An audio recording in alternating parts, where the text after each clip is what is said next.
Welcome to my YouTube channel academic consign classes. आज हम लोग करने जा रहे हैं क्लास 9th का ट्रायंगल चैप्टर। ट्रायंगल चैप्टर का थ्योरम हम देखेंगे 7.1 जो 1 है हमारा थ्योरम, इसमें हमारा आज हम लोग प्रूव करने जा रहे हैं ASA कॉन्ग्रुएंसी रूल। तो ASA कॉन्ग्रुएंसी रूल जो है हमारा, उसका स्टेटमेंट ये लिखा हुआ है, two triangles are congruent if two angles and the included side of one triangles are equal to two angles and included side of the other triangles। ठीक है, तो इसका जो स्टेटमेंट है, पहले हम स्टेटमेंट को अच्छे से समझ लेते हैं। क्या है स्टेटमेंट? Two triangles. कितने ट्रायंगल्स हमारा गिवन दिया हुआ है? Two triangles. अभी जिसका हम लोग फिगर ड्रॉ करेंगे, ठीक है। दो ट्रायंगल्स है, दोनों ट्रायंगल्स क्या बोला है? Are congruent. कब कॉन्ग्रुएंट होगा? जब if two angles and included side, दो एंगल्स, कितने एंगल्स? दो एंगल और एक उसका इंक्लूडेड साइड, जो दोनों एंगल से वो साइड तुम्हारा जुड़ा हुआ रहेगा, ठीक है। ऑफ वन ट्रायंगल, किसका? एक ट्रायंगल का। किसका जुड़ा हुआ रहेगा? एक ट्रायंगल का साइड और टू इंक्लूडेड एंगल। क्लियर है? आर इक्वल, क्या होंगे वो? इक्वल होंगे, यानी सब बराबर होंगे, ठीक है। Two angles and included side of other triangle, यानी दूसरे ट्रायंगल से। हम कितने ट्रायंगल यहाँ पे लिए? दो ट्रायंगल लिए। दो ट्रायंगल में कितना साइड होगा?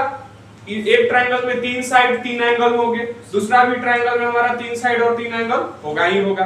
तो मान हमारे पास यहाँ पे बोला कि स्टेटमेंट में क्या बोला कि हमारे पास दो ट्रायंगल है, जिसमें कि पहला ट्रायंगल का जो एक साइड और दो एंगल, कितना साइड?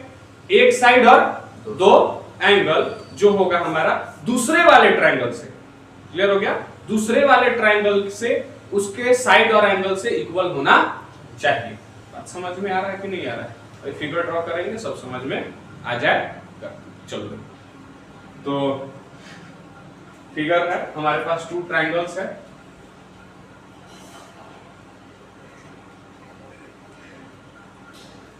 ठीक है, ये दो ट्रायंगल्स हैं, दोनों एक दूसरे के इक्वल रहेंगे, दोनों ट्रायंगल्स। ठीक है, क्लियर आ रहा है? Yes sir. ये हो गया, नाम देना होगा दोनों का। एक ट्रायंगल हमारा गिवन दे दे रहे हैं ए बी सी, और एक दे दे रहे हैं डी ई एफ। ठीक है, एक ट्रायंगल क्या लिए हम? ए बी सी, और एक लिए ट्रायंगल डी ई एफ। ठीक है, दो ट्रायंगल्स। ठीक, अब स्टेटमेंट के हिसाब से, किसके हिसाब से? स्टेटमेंट के हिसाब से। स्टेटमेंट के हिसाब से क्या होगा? बोला कि दो एंगल, कितने एंगल? एक एंगल ये ले रहे हैं, एक एंगल ये। किसका? पहला ट्रायंगल का। किसका? ये हो गया पहला ट्रायंगल का। एक एंगल ये हो गया और एक एंगल ये हो गया, दो एंगल हो गया। एक देख रहे हो साइड हो गया ये वाला, दो एंगल पे इंक्लूडेड साइड है। स्टेटमेंट यही ना बोला है, two triangles are congruent if two angles and the included side of one triangles are equal. ये स्टेटमेंट है, टू एंगल्स है, इंक्लूडेड वन साइड है। क्लियर? किसके इक्वल होना चाहिए? ये जो दूसरा सा बगल वाला जो एंगल दिख रहा है ना, इसका साइड के एंगल के और इसके साइड के। बात समझ में आ गया? यानी ये एंगल इसके इक्वल होना चाहिए। बोला ये एंगल इसके इक्वल। ठीक है। ये स्टेटमेंट में क्या है? ये है, दिया हुआ है स्टेटमेंट में, ये चीज लिखा हुआ है कि this angle is equal to this angle and this angle is equal to this angle and this side is equal to this side. ये स्टेटमेंट बोला है कि नहीं बोला है? अब ये हमारा इक्वल है, और इस दोनों ट्रायंगल को इसी एंगल और साइड पे हमको कॉन्ग्रुएंसी करके प्रूव करना है कि this triangle is congruence to this triangle. बात समझ में आ गया? यानी ABC triangle congruence to DE F, ये प्रूव करके दिखाना है। क्लियर हो गया बात? चलो आप करते हैं। गिवन क्या है इसमें? गिवन दिया हुआ है, टू ट्रायंगल्स है हमारे पास गिवन में। Two triangles, triangle ABC and triangle BEF है। ट्रायंगल ABC, ट्रायंगल DEF है कि नहीं? दिख रहा है? चलो आगे देखो। अब इसमें इन विच क्या क्या बोला है?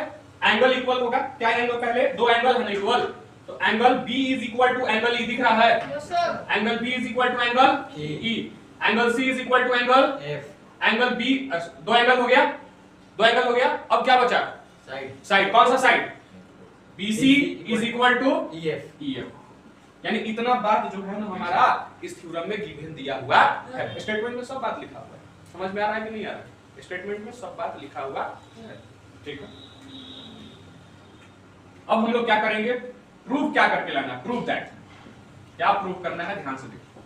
Triangle ABC congruence to triangle DEF, यही प्रूफ करके लाना है। समझ में आ रहा है? क्या प्रूफ करेंगे, triangle ABC congruence to triangle DEF। अब देखो, इसको प्रूफ करने से पहले हम बता दे रहे हैं तुम लोग को कि इसमें इसको 3 केस से प्रूफ किया गया है। पहले केस से प्रूफ किया गया है, तीन स्टेप में इसका प्रूविंग है, अलग अलग तरीके से दिखाएंगे। पहले केस से प्रूफ करते हैं, प्रूफ लिख लेना, जैसे स्टेप लिख रहे हो वैसे ही लिखना। प्रूफ लिखने के बाद अब ये जो प्रूविंग है ये कॉन्ग्रुएंस का, ये बोला कि of two triangles see that 3 cases, इसमें 3 केसेस बनते हैं। कितने केसेस बनते हैं? 3 केसेस।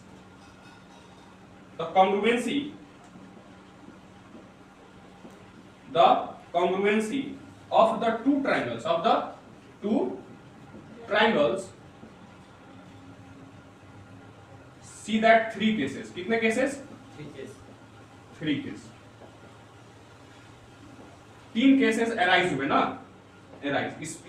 इस ट्रायंगल को देखने के बाद, ठीक है, यानी साइड साइड एंगल देख रहे हैं, इसमें 3 केसेस अराइज हो गया इस क्वेश्चन में। पहला केस क्या है, ध्यान से देखो, केस 1 क्या है हमारा पहला केस 1। तो केस 1 में क्या है, let AB is equal to D, क्या ले लिया है, AB is equal to D, ये वाला side AB is equal to D, ठीक है, इसको पहले ले लिए ये साइड। अब जब AB और D लिए तो क्या तुमको इसमें व्हाट विल यू ऑब्जर्व, इसमें क्या तुमको देखने को मिल रहा है, इसमें ये देखने को मिल रहा है कि इसमें साइड है B और D, क्या है, साइड है। और AB और DE जब साइड है तो क्या लिखेंगे, AB इन ट्रायंगल, लेट करने के बाद in triangle ABC and triangle DEF we observe that, क्या ऑब्जर्व हो रहा है, देखो बताओ, इस ट्रायंगल में जब हम लेट किए AB is equal to D, तो हम क्या क्या ऑब्जर्व कर पा रहे हैं, AB is equal to D, जो कि पहले ही से हमारा क्या है, एज्यूम है, क्या है, एज्यूम। लेट मान लिए हैं इसको, तो जो लेट मान लेते हैं उसको हम क्या बोलते हैं, एज्यूम। क्या बोलते हैं, assume. AB is equal to D। अब AB is equal to D में देखो angle B is equal to, इस ट्रायंगल में दिख रहा है, इस ट्रायंगल में देखना क्या क्या दिख रहा है, angle B is equal to क्या दिख रहा है, एंगल E गिवन है। एक तो दिया हुआ है BC is equal to EF, given दिया हुआ है side BC is equal to EF, तो क्या ले लेंगे, BC is equal to EF, जो कि हमारा ये गिवन दिया हुआ है, ठीक है, बात समझ में आ गया। अब BC is equal to EF, अब देखो 2 साइड और एक एंगल, तो लिख सकते हैं देयरफॉर, क्या लिखेंगे, so angle triangle ABC congruence to triangle DEF, होगा कि नहीं होगा कॉन्ग्रुएंस, होगा कि नहीं होगा कॉन्ग्रुएंस, कैसे कॉन्ग्रुएंस हुआ, ABC ट्रायंगल DEF के, तो बाय साइड एंगल SAS एक्सवाइन से ना, यस सर, या रूल से भी लिख सकते हैं, ठीक है, क्लियर हो गया बात, कैसे कॉन्ग्रुएंस हुआ, तो बाय SAS रूल से, क्लियर है, कोई दिक्कत इसमें, डाउट नहीं है। चलो आगे देखते हैं। नेक्स्ट ये केस से तो हम इसको प्रूव कर लिए, इसको राइट डाउन कीजिए। दूसरा केस अभी समझेंगे, ठीक है। नेक्स्ट क्या होने वाला है, केस 1 हो गया, अब हम लोग क्या देखेंगे, केस 2। तो केस 2 में क्या है, केस 2 में बस एक चीज हमको इसमें कंस्ट्रक्ट करना है, केस 2 में वो कंस्ट्रक्ट क्या करना है कि C से AB पे एक पॉइंट ले लेना है, इसका नाम दे रहे हैं P, क्या दे रहे हैं, P, ठीक है। AB पे कौन सा पॉइंट ले लिए, P, ठीक है। अब देखो ये केस 2 में हम ये काम क्यों किए, उसके पीछे का रीजन हम बताते हैं। पहले लिख लेते हैं केस 2। इसमें बोला कि अगर AB, जो AB देख रहे हो, AB DE से क्या है, बड़ा, क्या बोला इसमें, AB जो है DE से बड़ा, जब ए बी डी से बड़ा है तो क्या होगा उस कंडीशन में, ठीक है। तो मान लो इसमें ये केस दिखा रहा है कि ए बी जो है क्या है, बड़ा है किससे, डी से। लेट पॉसिबल, इफ पॉसिबल, क्या बोला, if possible A B is greater than D, ठीक है। तो क्या हो सकता है, ठीक है। क्या बोला कि अगर ए बी डी से बड़ा होगा, ठीक है, उसके लिए क्या कंडीशन अप्लाई होगा। तो हम क्या किए, कंस्ट्रक्शन किए, क्या किए, कंस्ट्रक्शन किए। Take a point P on A B, एक पॉइंट P है जो कि हम ए बी पे ले लिए हैं कंस्ट्रक्शन, ये अभी पहले ही बताया कि काम करना पड़ेगा। सच दैट, तब क्या होगा, जब कंस्ट्रक्ट कर लिए तो हमें क्या मिलेगा, such that PB is equal to DE। इसमें तो बोला कि अगर ये बोला कि ये पॉसिबल है कि AB जो है वो DE से बड़ा है, तो हम क्या किए कि बड़ा है तो चलिए भाई पॉइंट एगो P ले लेते हैं, उससे छोटा AB पे क्या ले लेते हैं, जब AB DE से बड़ा है तो एगो पॉइंट ले रहे हैं P, उससे छोटा AB पर, तो हम AB पे एगो पॉइंट क्या ले लिए, P ले लिए। क्या ले लिए, पॉइंट P। काहे लिए, रीजन, क्योंकि AB जो है DE से बड़ा है। हाँ, क्योंकि AB जो है वो DE से बड़ा है। और जब बड़ा है तो ये जो पॉइंट P है ये क्या दिखाएगा, इसका बराबरी करेगा, क्या करेगा, बराबरी। जब ये बात हो गया तो इसीलिए क्या लिख दिया कि such that PB is equal to D। समझ में आ रहा है, क्या ले लिया, PB is equal to D। आगे तो जब PB is equal to D ले ही लिए तो नाउ कंसीडर ट्रायंगल, कौन सा ट्रायंगल बन रहा है, PBC, और कौन सा ट्रायंगल बन गया, DEF। वेरी गुड, क्या बन गया, ट्रायंगल PBC और ट्रायंगल DEF, दो ट्रायंगल बन गए। अब ये दो ट्रायंगल्स को क्या करेंगे हम, कॉन्ग्रुएंस, क्या करेंगे, कॉन्ग्रुएंस। बात समझ में आ रहा है, तब ना जाके पता चलेगा कि भाई कॉन्ग्रुएंस तो हुआ, तो कैसे हुआ, इक्वल है तभी तो कॉन्ग्रुएंस होगा, या एंगल एक और दो साइड हमारे पास होने चाहिए, क्योंकि हम एक्स सिर्फ अभी तक क्या पढ़े हैं, SAS। जब हम सिर्फ SAS पढ़े हैं तो हमें क्या चाहिए, दो साइड और एक एंगल। बात समझ में आ रहा है। अब तो हम कहेंगे कि जो PBC है वो DEF के बराबर है एंगल, सिंपलिसिटी से this angle is equal to this angle. Simplicity से कहेंगे कि नहीं कहेंगे, सिंपलिसिटी से जब कॉन्ग्रुएंस हो जाएगा तो कह ना देंगे कि this angle is equal to this angle, कह सकते हैं, क्योंकि उसका सभी कॉरेस्पॉन्डिंग पार्ट जो ट्रायंगल का जो कॉन्ग्रुएंट ट्रायंगल है उसका सभी कॉरेस्पॉन्डिंग पार्ट क्या होगा, इक्वल होगा। बात समझ गया, चलो आइए। तो इसके लिए फिगर ये है हमारे पास। तो हम इसमें क्या देख रहे हैं, PBC और DEF में हम ऑब्जर्व कर पा रहे हैं कि जो PB इज इक्वल टू क्या है, DE है। क्या है, PB is equal to DE। कैसे है, तो बाई कंस्ट्रक्शन से। कंस्ट्रक्शन में दिख रहा है यहाँ पे PB इज इक्वल टू क्या दिया हुआ है, DE दिया हुआ है कंस्ट्रक्शन से। अब देखिए गिवन एगो बात दिया है, angle B is equal to angle, इस ट्रायंगल में एंगल B दिख रहा है, इस ट्रायंगल में एंगल E दिख रहा है, तो बोलेंगे ना angle B is equal to angle E, बोलेंगे कि नहीं बोलेंगे, हां गिवन से। चलो अब एक और बात देख लो, अब इसमें भी तुमको BC और EF नहीं दिख रहा है साइड, इहो ट्रायंगल में तो दिख ना गया BC और EF, दिखा कि नहीं दिखा, यहां देखो यहां साइड है BC और यहां साइड है EF, देखो साइड मिल गया, BC is equal to EF, ये भी क्या है हमारा गिवन। अब बताओ कि दो साइड है कि नहीं है, एगो side PB is equal to DE हो गया, एगो side BC is equal to EF हो गया, एगो एंगल हो गया, तो कॉन्ग्रुएंस हुआ कि नहीं हुआ, कौन ट्रायंगल कॉन्ग्रुएंस हुआ, triangle PBC triangle DEF, congruence हुआ कि नहीं हुआ। तो लिख सकते हैं कि triangle so triangle PBC congruence to triangle DEF होगा कि नहीं होगा, किससे हुआ, तो SAS रूल से। बात समझ में आ गया कि नहीं आया, कोई दिक्कत है यहां तक। जब कॉन्ग्रुएंस हो गया तो हम क्या लिख सकते हैं, एंगल PCB, देखो angle PCB also equal to angle what, DFE। कैसे भाई, बाई सिंपलिसिटी, बाई सीपीसीटी। और सीपीसीटी को जानते हो ना क्या बोलते हैं? Corresponding part of congruent triangle. बात समझ में आ गया कि नहीं? ठीक है, तो सीपीसीटी हो गया, क्लियर है, कोई दिक्कत? अब सीपीसीटी मतलब करस्पॉन्डिंग पार्ट, यानी उस ट्रायंगलवा जो है ना, दोनों ट्रायंगलवा का सब पार्ट जो है इक्वल हो गया, तभी तो लिख दिए कि this angle is equal to this angle. अब जो एंगल होगा ट्रायंगल में वो इक्वल होगा। सीपीसीटी का मतलब क्या कि सब पूरा ट्रायंगल है इक्वल। बात समझ गया कि नहीं?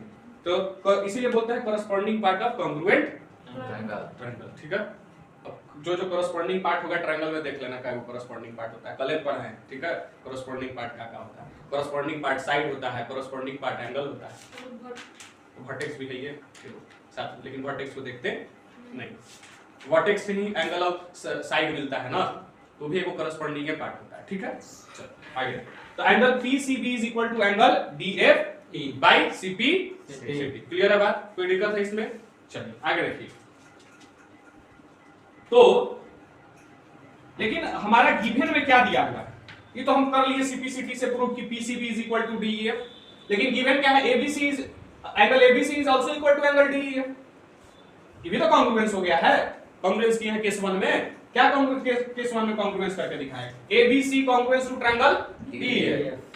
तो इसका भी एंगल होगा ACB is equal to DFE, होगा कि नहीं होगा? इसका भी होगा ना, तो इसका भी एंगल CPCT से होगा कि नहीं? तो लिख सकते हैं, पहले इतना लिख लीजिए, इसको इरेज करेंगे, लिख लो इसको फटाक से। तो क्या हम देखें कि हम अगर साइड में, साइड देख रहे हो, साइड अगर चेंज कर रहे हैं तो हमारा दोनों केस में एंगल में कोई चेंजेस नहीं आया। दोनों एंगल एक दूसरे के क्या हो गए? इंक्लूडेड है एक साइड के, है ना? अगर यहां से हम पॉइंट चेंज किए, मान लो ए पे था ना पॉइंट, P पे रखे, P पे रख दिए, और P पे रखने के बाद वो ट्रायंगल बना दिए, तो C के एंगल में C जो है वो B के इक्वल रहा, E जो है वो F के इक्वल रहा, E साइड वैसी के वैसी रहा, EB साइड वैसी के वैसी रहा, कोई साइड में चेंजेस नहीं आया। कोई साइड में चेंजेस आया? नहीं आया। तो दोनों कंडीशन लेने का, केस 1 लेने का, फिर केस 2 लेने का क्या कंडीशन था? यही कंडीशन था कि हमारा एंगल, क्या थ्योरम में बोला है? Two angles at included side of one triangles are equal. ठीक है, दोनों केसेस में क्या रहे? इक्वल। लेकिन अगर बात करें हम, अभी देखो दो चीजें, एक हम निकाले angle PCB is equal to angle DFE, यही निकाले।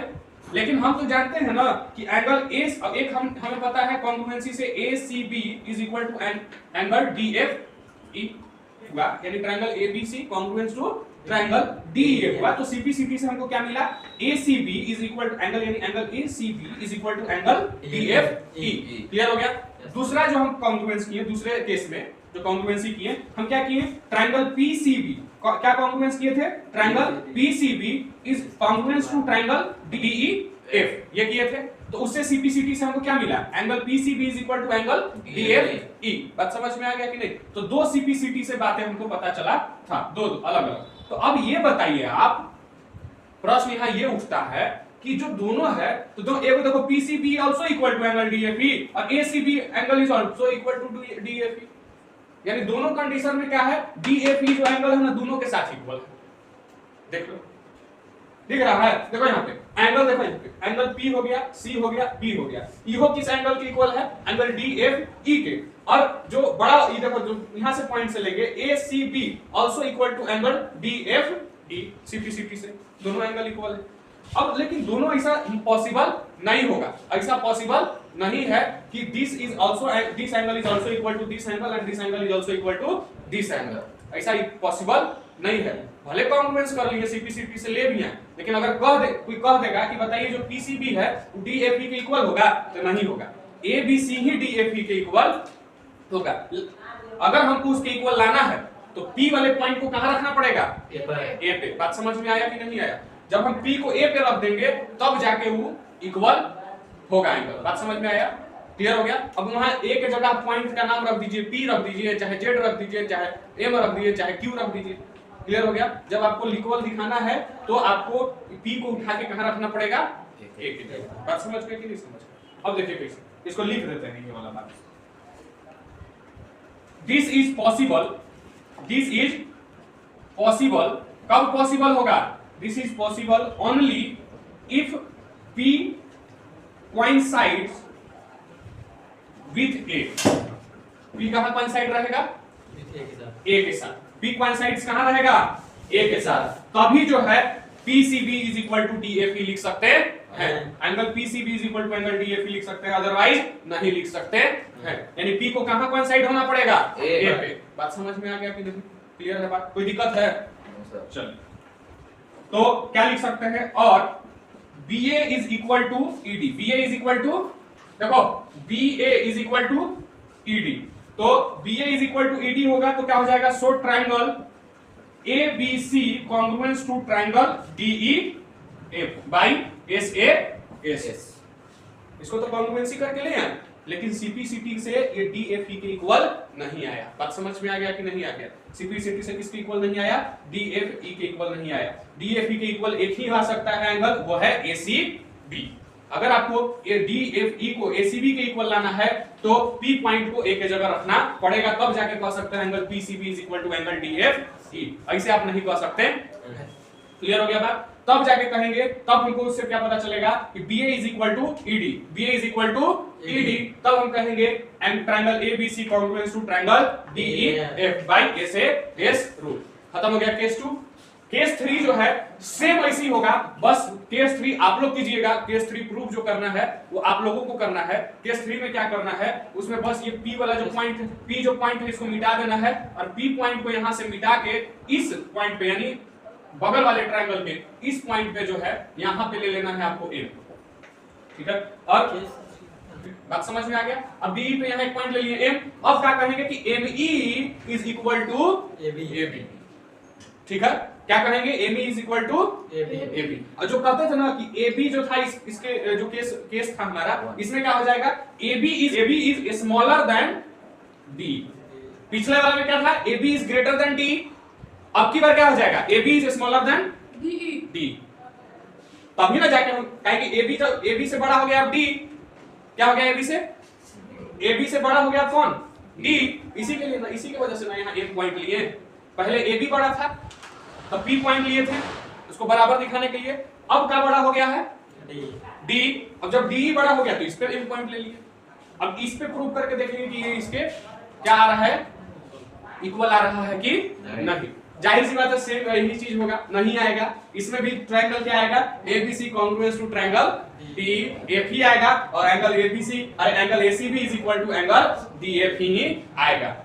अब कहीं भी साइड को उठा के पटक दीजिए, उठा के कहीं से रख दीजिए, कुछ उसमें जो है होने जाने वाला नहीं है। इससे ये पता चला। पहले हम लोग क्या किए? दो केस में यही ना देखें, साइड बस एगो को साइड बड़ा दिखा के छोटा कर दिए, इसमें भी साइड बड़ा दिखा के छोटा कर दिए।